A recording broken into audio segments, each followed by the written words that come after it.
This is Democracy Now!, democracynow.org, The War and Peace Report. I'm Amy Goodman. Our top story, 12 dead in the offices of a French satirical magazine. They were shot dead. They had recently published cartoons of the Prophet Muhammad. In our next segment, we're going to talk about a Ferguson grand juror who would like to speak out. But right now, Juan? Well, we turn to a freedom of the press case Democracy Now! Has followed closely. New York Times investigative reporter James Risen was called to the witness stand Monday after a 7-year legal battle against the government's attempts to subpoena him and force him to reveal his sources. The hearing in Virginia took place ahead of the trial of former CIA officer Jeffrey Sterling, who was accused of giving Risen classified information that revealed a botched CIA plot to disrupt Iran's nuclear program. It's unclear yet if Risen will be called to testify at Sterling's trial. Without more information from Risen, Sterling's defense attorney argues the case should be dismissed. In a minute, we'll get an update from New York Times reporter Matt Apuzzo, who was in the courtroom when James Risen testified. But first, this is a clip of a speech Apuzzo cites in his news account of the hearing of Risen, in his own words, speaking about press freedom under Obama as he accepted the Lovejoy Award at Colby College in Maine. By launching criminal investigations of stories that are outside the mainstream coverage, they are trying to, in effect, build a pathway on which journalism can be conducted. Stay on the interstate highway of conventional wisdom with your journalism and you will have no problems. Try to get off and challenge basic assumptions and you will face punishment. Journalists have no choice but to fight back, because if they don't, they will become irrelevant. That's New York Times investigative reporter, Pulitzer Prize-winning journalist James Risen speaking at Colby College in October. For more, we go to Washington, D.C., to another New York Times Pulitzer Prize-winning reporter, Matt Apuzzo. He covers national security during his time with the Associated Press. Matt and Adam Goldman won a Pulitzer Prize for their coverage of the NYPD's Muslim surveillance program. The Department of Justice opened 3 separate investigations into leaks related to their reports. Apuzzo was in the courtroom Monday when James Risen testified and wrote about it in his piece headlined, "Defiant on Witness Stand, Times Reporter Says Little." Matt, welcome back to Democracy Now! Describe the scene in the courtroom and just what you remember James Risen saying. Well, so it was a tense moment. Jim took the stand, obviously reluctantly. He had been fighting this for about 7 years, trying to stay off the stand. He took this fight to the Supreme Court. The Supreme Court declined to hear it, so he was under order to testify. But very weirdly, sort of at the last minute, kind of under pressure from journalist groups and civil rights groups, the Attorney General, Eric Holder, made a decision and said that his prosecutors were not going to force Risen to give up his source. And so the questioning was really weird. It was sort of like, if I asked you who your source was, what would you say? And of course, he said, well, I wouldn't say it. So it was this weird dance where the government was basically trying to say, did you have a confidential source? Did you promise a source confidentiality? And was just trying to, like, nibble around the edges. And a lot of those questions, almost all those questions, Risen had answered in an affidavit years ago, just saying, this is a confidential source arrangement I've had, and I'm not going to give up any information. But even that basic information was sort of like pulling teeth with Jim on the stand. So what does this mean in terms of Sterling's actual trial? Was it your sense that Risen will be called as a witness in the trial? You know, it's hard to say. I don't totally understand what the government gets from having Jim on the stand. But of course, I don't see the whole case, so I don't know what it's hard for me to see the value. But that at this stage is not unusual. I suppose there's value for him helping them kind of bolster their circumstantial case, right? I mean, he can say, yes, I interviewed Jeffrey Sterling on the record for this 2002 Time story that's unrelated to this case, so clearly establishing that he knew Sterling, and then say, yes, I had these confidential sources for Chapter 9 of my book, and then the government introduces the sort of the electronic records, the phone records and email records that show they were in contact around that time. And I suppose in that case, Reisen's testimony helps them bolster their circumstantial case. But the defense says, hey, look, without Reisen testifying, you have no evidence proving that Sterling was the one who gave up this information. Simply saying they talked to each other doesn't prove anything. So it's quite possible that the defense will call him because he testified at this preliminary hearing that he had multiple sources. So that obviously could be helpful for Sterling. So it's possible he ends up testifying as a defense witness. So it's a very odd moment we're in right now. Speaking on Democracy Now! Just a few months ago, Jim Reisen emphasized the importance of confidential sources for a free press. Without aggressive investigative reporting, we can't really have a democracy. Because the only real oversight for the government is an independent and aggressive press. And I think that's what the government really fears more than anything else, is an aggressive investigative reporting in which we shine a light on what's going on inside the government.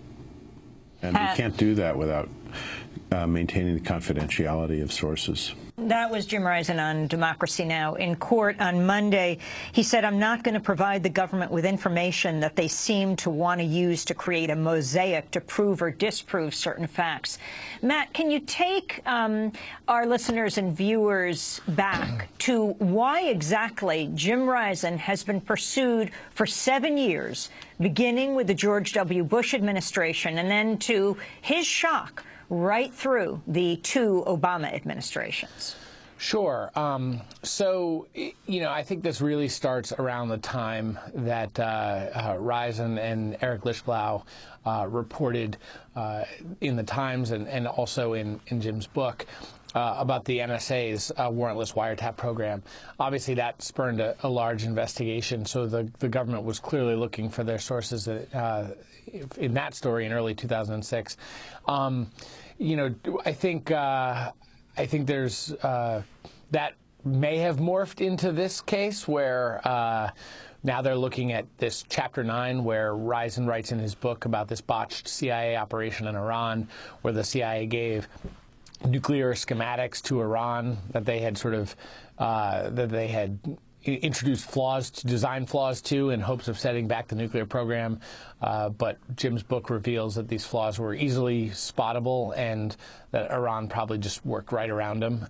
So we may have actually even helped advance the nuclear program. So there's this big leak investigation in John Rizzo's book, the former CIA general counsel. He has this amazing scene where he describes where the CIA and the White House finally see this book, Reisen's book, and it's New Year's Eve, and they're desperate to figure out how can they stop it from hitting the shelves. How can they stop State of War from hitting the shelves?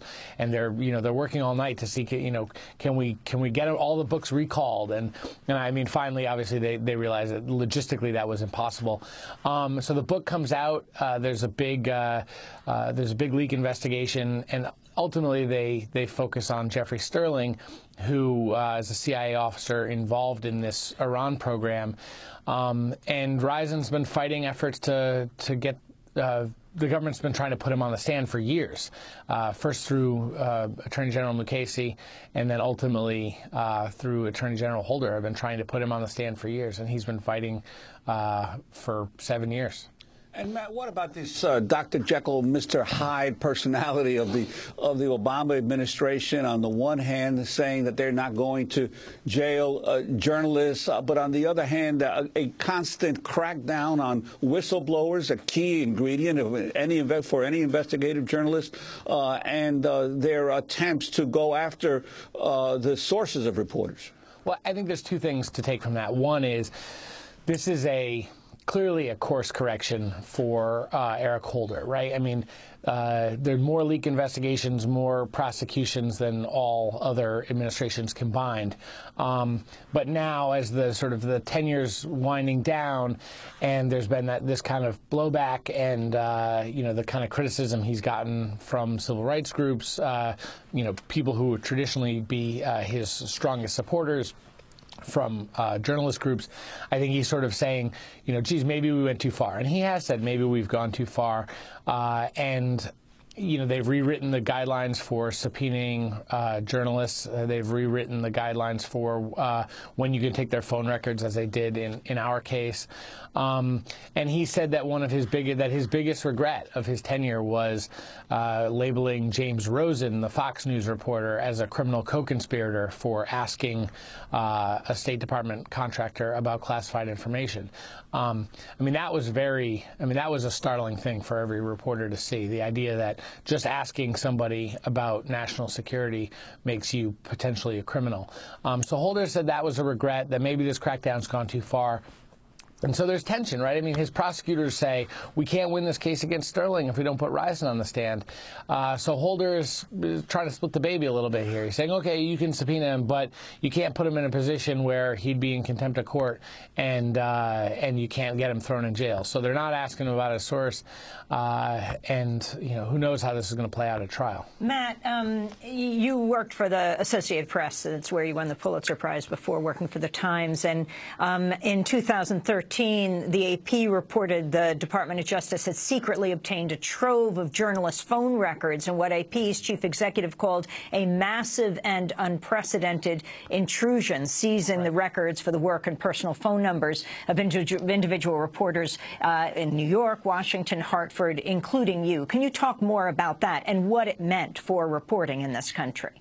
Sure. So this was based off a story that I wrote with Adam Goldman and Eileen Sullivan, and our phone records were seized, along with the general phone number to the Washington bureau, my old phone number in Hartford, Connecticut, which I hadn't used in 8 years probably at that point, we found out about it months later in just an email notice that, hey, by the way, we seized all your phone records, cell phone records, home phone records from my editor, my cell phone records, Adam's cell phone records, Eileen's cell phone records, others at the AP. It was a real startling moment. I think the AP's lawyers and AP's executives responded really well, but at that point, what can you do? I mean, you can't say, unsee my phone records, give them back. They've already mined the phone records. That was a real watershed moment, I think, in this debate over the reach of the government into the Fourth Estate. And finally, Eric Holder, the Attorney General right now, in his relationship with journalists as he is shaping his legacy, already announcing his departure. Yeah, I mean, this is certainly going to be a part of his legacy, probably one that one he said he thinks he's not necessarily proud of. It's interesting because, I wrote a story about him when he announced he was leaving that talked about his civil rights legacy. And, civil rights groups have universally said he's done an amazing job on the sort of traditional democratic liberal civil rights issues. But at the same time, has a lot of his, supporters on the left really scratching their heads on why he's not better on civil liberties, certainly in the national security realm, but privacy, state secrets, journalists. So that's really part of the, as you said, Jekyll and Hyde is one way to say it, I guess. But really it's just sort of the complex nature of Eric Holder as an Attorney General. Matt Apuzzo, we want to thank you very much for being with us. Pulitzer Prize-winning reporter, now at the New York Times, in the courtroom Monday when James Risen testified. Matt Apuzzo wrote about it in his article, Defiant on Witness Stand, Times Reporter Says Little. We'll link to that piece at democracynow.org. As we move from civil liberties to civil rights, we'll go to Missouri to talk about a grand juror who wants to speak out but faces a year in prison if the grand juror speaks out. We'll speak to their lawyer. Stay with us.